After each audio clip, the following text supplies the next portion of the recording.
আপনি কি Adam Smith, Alberto Alesina, Alfred Marshall এই নামগুলোর সাথে পরিচিত?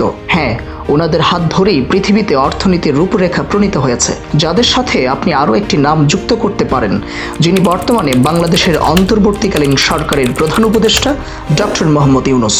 ডক্টর ইউনূস সর্বপ্রথম আলোচনায় আসেন 2006 সালে শান্তিতে নোবেল পুরস্কার লাভের মাধ্যমে।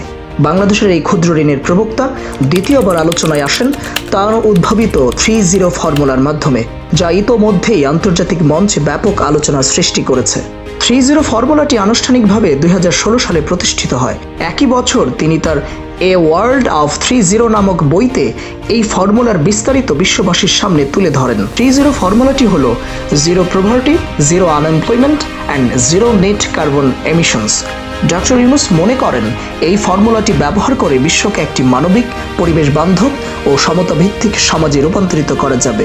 তিনি তার এই ফর্মুলাটি বিশ্বের বিভিন্ন বিশ্ববিদ্যালয় ও উচ্চশিক্ষা প্রতিষ্ঠানে তার বক্তৃতার মাধ্যমে তুলে ধরেন।